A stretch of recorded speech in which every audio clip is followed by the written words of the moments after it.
Fish Unfiltered, episode 46. We are here with Josh Bell, first baseman for the Miami Marlins. Josh, thank you for the time. We appreciate it. And Isaac, I'll let you take it away. Yeah, well, Josh, obviously you've only been a Marlin for a couple of weeks, and already you've cemented yourself into the Marlins record books.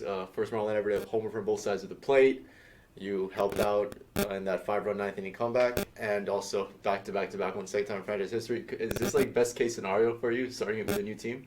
Yeah, I mean, I couldn't have written up any better. I know that we had our works cut out for us with scheduling and all that, and we didn't start off just after that trade deadline as well as we could. But, our offense really, took a step forward there, and I was happy to be a part of it.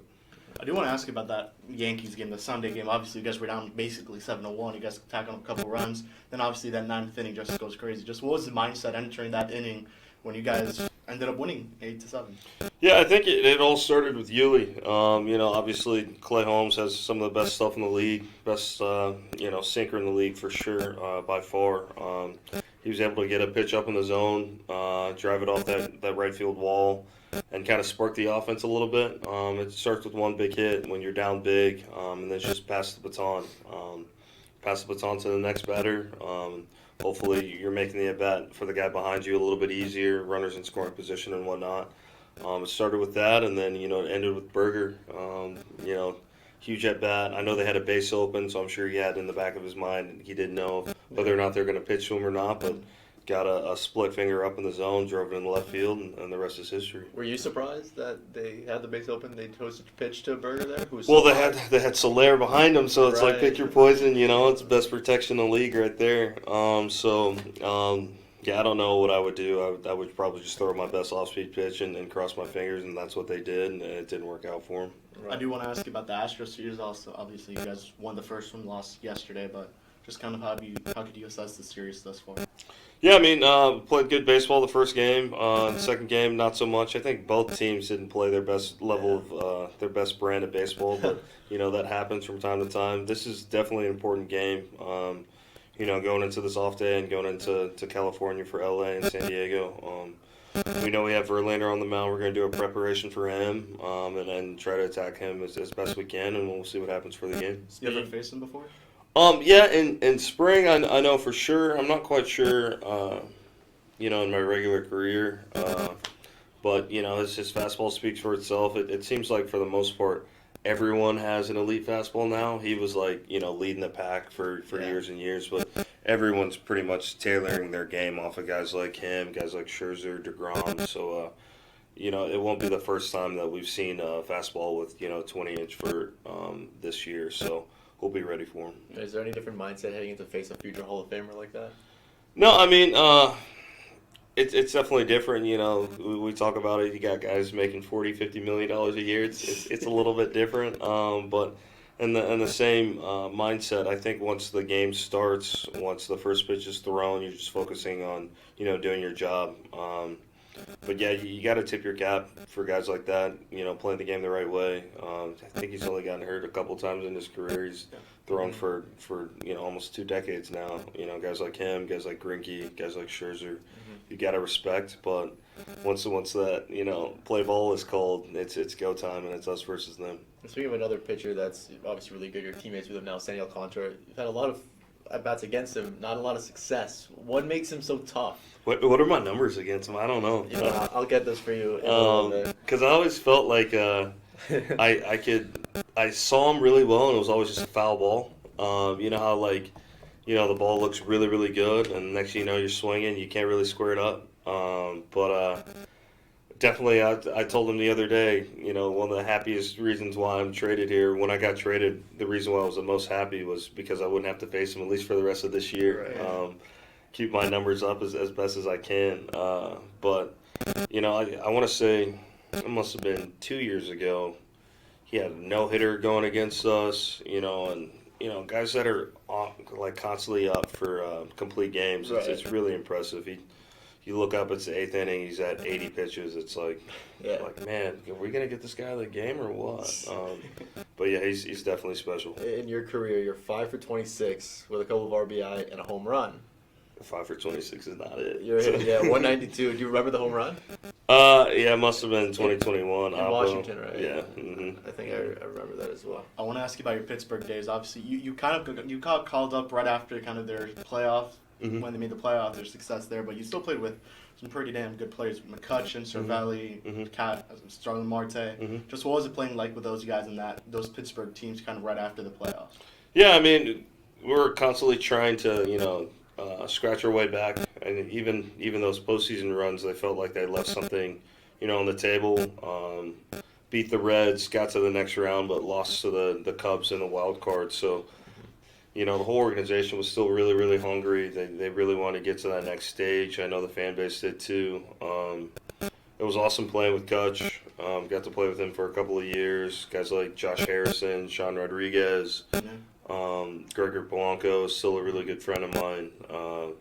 Those were like the formative years of my career. I was able to watch like an MVP in Kutch, like go about his day, watch how he responded to the media. I know he had like ups and downs of his career, but he was having one of the worst starts that I had seen for him, and I'm sure he would say that for himself. And it must have been 2018.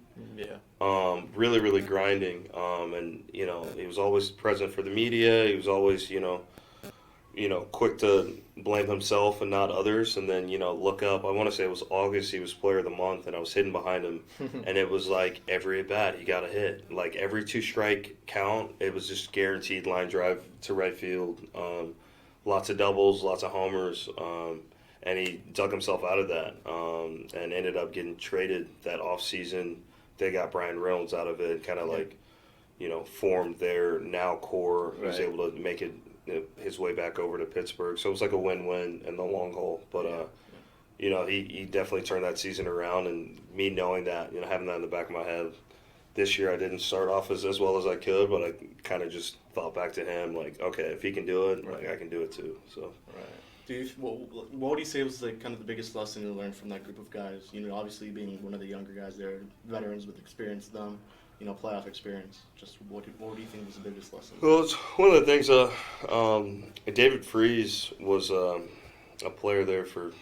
That's right. I want to say maybe 17 and 18, and then he got traded to the Dodgers and repeated there the next year. But he taught me a lot. Like, I grew up a Rangers fan. Like, I grew up diehard Rangers every time they made it to the postseason. So, like, he was like an antichrist. Like, he was like the villain. Yeah, that's hilarious. He, signs with the Pirates, and I was like, man, like, I honestly hate this guy. I don't even know him. Like, I have, like, vivid memories of, like, screaming at the television. Like, he's, sliding to third base in the walk-off. Like, it was wild. But, meeting him, like going out to dinners with him, he taught me so much about the game. And like the one thing that will stick with me for the rest of my playing career is that he said baseball is the most important thing. Like in the off season, you can spend time with your family, hang out with friends, but once spring training and the season rolls around, like everything else is on the back burner. Like friends coming to town, like, hey, baseball is the most important thing. Like I can catch you guys for a minute, but I'm not gonna take away from my game just hanging out with you, because y'all will be there after my window's closed and somebody else is wearing my number playing the game. But right now I got to take care of this. And, he taught me that, and I was, 23, 24. And I feel like it's one of the reasons why I'm still playing now, because I had that mentality back then. You mentioned you're a Rangers fan, so do you agree that Nelson Cruz should have been playing right field when David Freese hit that triple? No, he should have been out there. He definitely should have. I mean, he was... Right. Like a superstar. That season for him was like one of the most fun things I've ever seen. No defensive replacement though in the ninth inning of World Series? No, because he's got the cannon. He had the best arm in the league probably at that time. So like ground ball to him, it's one thing. Right. It was a one hopper off the wall, like, tough play. And it wasn't like it was a beeline straight back. It was like at an angle. Like looking at the play now, it's like you understand it. But like me, I was maybe a junior or senior in high school. I was like, like no doubles, Yeah, but right. It happens. It happens. And just curious to go way back, you were actually committed to University of Texas at Austin. You were pretty adamant about going there, but you were drafted obviously by the Pittsburgh Pirates. What changed that you decided to sign? Yeah, I ended up going to like summer school at UT. Okay. So I took like summer courses there. Was able to like meet some of the team, meet the staff, and I was like having a blast. And the Pirates were like, "Hey, we're gonna offer you." They offered like a certain number, and I was like, "Hey guys, like no, like I want to focus on school. Like see you guys in 3 years." Um, and then they like basically doubled that offer, and I was like, talking to my family, and my dad's like, "Hey, like we haven't made this much in our entire career. Like if you add it all up, like this is like life changing money." And started talking to like some of the seniors that were there, working out and stuff, going back for another year. And they were like, "Dude, like we would sign for way less than that. Like college is fun, but like obviously the big leagues is the most important thing. Right. It's like the pinnacle of baseball." So the Pirates like up their offer again, and I was like, "Man, I'm gonna at least go home and talk with my family about it." And we sat in a circle, made the decision, uh, called the Pirates back. I really didn't talk with them for the longest time, but I don't think obviously if I didn't make that decision, I wouldn't be here right now because the Right. Pirates changed me over to first base. Right. And that I think prolonged my career too. So Right. everything for a reason. And the draft just happened, so what would be your advice to these high school kids that really have to make a tough decision on whether or not to sign or to honor their commitment to a good school? Yeah, I mean, I don't know. I think it depends on like what you're looking for. I know that things are a lot different now because there's less minor league teams. So Right. you're not going off, to like short season A ball. I think it just depends on your situation. I think that school will always be there, but in the same light, like those are very formative years, like 18, 19, 20. A lot of my friends to this day are like, those are the most fun. Like that was the most fun that I've ever had, and I won't have those experiences. Like I was on a bus ride in, Right. West Virginia, going from place to place. But I think if they could trade with me, they would in a heartbeat. Right. So that's why I think I made the right decision. I want to ask you about the trade to Washington. Obviously, it was I guess it was during like right before, during COVID, kind of 2020. There, so just what was that experience like? How'd you find out about the trade, and obviously making the transition from one division to another, having to face new teams, new pitchers? Yeah. So it was Christmas Eve. I was like Yeah. sitting around with my family, like just hanging out. It's the holidays in Dallas. And I get a call from Ben Charrington, our new GM. He just transferred over from, I want to say, the Red Sox. And he was like, "Hey, like, sorry to do this like during the holidays, but I wanted you to know before like Twitter told you you just got traded to the Nats." And I was like, "Who'd I get traded for?" And he was like, "Two young studs, like Will Crow and another Sounds like pitcher, another like relation Ian, or something, another right-handed pitcher." And I was like, thanks for everything. I know I didn't play as well as I could have in 2020. It was a weird season. Yeah. But, I appreciate, everything that you did. And I, like, walked back in the house and I told my parents, and, like, we all love DC. We all, like, enjoyed going there on the road. So we're, like, jumping up and down, excited, like, get to play for, like, the World Series champion, in DC, get to play with Trey Turner, Juan Soto. They signed Schwarber that year. They signed like Josh Harrison, who I played with. Jordy Mercer. Like it was awesome to be able to go into that squad. And of course, I got COVID. Like at the end of spring training, it was the worst. Best spring training of my life. But got COVID and started off really slowly, but was able to like salvage that year too. But it was definitely a cool experience. How would you describe kind of playing with Juan Soto? Obviously, now you seeing what he is. You obviously got traded with him after to San Diego. Just playing with one of the young stars of today's game. Yeah, he's a machine, man. I feel like I played with Nelson Cruz this past year, and like watching his attention to detail, like how he showed up every day, got into the weight room, did his routine, went into the cage, did his routine, like. I was like, oh my gosh, like Juan's doing that. Like Juan's going to be 40 playing in this game. Like Juan's going to be 40, probably hitting 30 homers with 200 walks at 40. Like it's pretty special. I think that being a hard worker is like easy to come by at this level. Like everyone is here because they're a hard worker, and if you're not a hard worker, I don't think you stick around in this game for very long. But with Juan, it's like his attention to detail, like his off-season workouts, how hard he works during the year. I'd never seen anything like that. So, definitely kudos to him.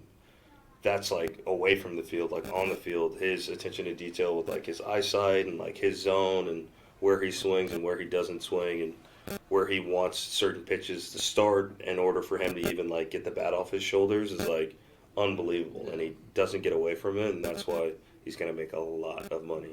Are you a fan of the shuffle, the Soto shuffle? Yeah, it stinks because we have the clock now. Yeah, We can't do it anymore. right. Like doesn't have time to show off for the fans, but he's still Soto, so he's definitely still a lot of fun to watch. And we mentioned the trade with Soto. Is there any added pressure? Obviously, you struggled a little bit once you got to San Diego.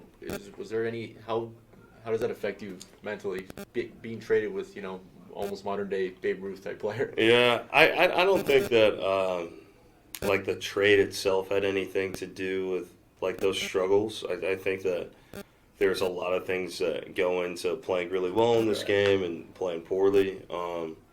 It just seemed like I was just a click behind the Arsenal in the West at the time. Right. And it took me a while to get used to it. It was so different, like sinkers and like change-ups and the NL East, and the West it was like cutters and like curveballs and spin rate fastballs. So things kind of changed in regards to like the division I was facing and understanding how they were going to attack me, and it took me a little bit to get accustomed to that. Kind of felt the same thing going on in Cleveland this year, but me getting back on the East with this trade, I think helped a ton. I was like, all right, I know these guys. I've faced these guys before. Like, they have their arsenal that I know, and I'm just going to attack them this way. Entering free agency, the Marlins, I think, did have some interest in you entering your free agency last year. What was it about Cleveland that attracted you so much? Yeah, so my wife was pregnant with our second daughter. We have 2 under 2 right now, and she's from like an hour outside of Cleveland. So like Cleveland called and was like, hey, yeah, we're like interested, and she's like, I don't care what they offer, like just sign it. Like, we're going there. And I was like, well, don't you want it? She's like, no, like we're gonna sign it. So I was like, okay, I'll do like short-term deal, like we'll get there, like have baby girl, like have help, have her family right around the corner. And now I'm here in Miami, so it was like a win-win for both. Right. Well, during free agency, what were the discussions like with Miami? I mean, obviously, whatever you can tell us during that time. Yeah, honestly, there were a few teams that reached out like super early. It was like first week of the offseason. It was like the Pirates, it was the Marlins. I want to say like the Red Sox were reaching out. But I don't think anything like gained traction. I think that the whole market was still really high with, waiting on whether Judge was going to go back to the Yankees, like where Correa was going to go. You have like so many big names. Conforto was coming back, so like they had like different people were waiting on. Okay, like if say Judge went to the Giants, then Correa would probably end up on the Yankees, and then it's like, okay, so who ends up where? So we were just kind of waiting to see how things were going to end up until Cleveland called, and my wife kind of made the call, and I was like, all right, you are kind of stressed out. Our little ones are like all over the place. But it's been a lot of fun and everything for a reason. I guess leading up to the deadline with Cleveland, did you kind of see yourself getting out? Did you ever have any conversations about that possibility, given that, kind of Minnesota's already up there in the division, you were kind of struggling there, and they had just traded for Kyle Manzardo when they're, and they're thinking about putting him at first base going forward. I think before the Savali trade, in no way, shape, or form did I think that I played well enough for anybody to take a chance on me. After the Savali trade, I thought that they would at least give us until the end of the year to try for the division, because we were a half game back when I got traded for first place. So it's like we had tons of games left with the Twins. Like I felt like it was right there for our taking. But it was weird. Like trade happened. We had our little team meeting. That was that. Next thing I know, next morning I was up at 4:30 packing up my bag, getting on a flight over, and things didn't really hit until a few days later, like calling the guys like, hey, like everything good in the clubhouse and stuff like that. And it seems like everything's good over there. They have their work cut out for them now, but I think they can turn things around and hopefully take that division. I guess we'll wrap up with 5 rapid fire questions about the Marlins, obviously. Okay. Number one is least favorite ballpark to play in. I mean, it's tough because it's big leagues and They're all nice. yeah, it's all pretty cool. I think that I'm not gonna do that. I might be a free agent this offseason, so I'm not gonna go there. Minor league ballparks are the ones I don't like. Favorite major league moment for you personally? Man, I think my first homer was grand slam. That's right. Yeah, that was awesome. And then best dressed Marlin. Jazz, I think Jazz pops into my head first and foremost. Alrighty. Now that you mentioned it, you might be a free agent. You have a player option for next season. Has the team or you approach each other about what way you might be leaning towards that option? No, I think it's a little early for that. Yeah, I think they want me to focus on ball, which I can appreciate. Absolutely. All right, well, I think we could wrap it up here. Josh, thank you so much for the time. We appreciate it. From Isaac, myself, and Josh, we'll see you guys all in 2 weeks. Peace out and go fish. Go fish.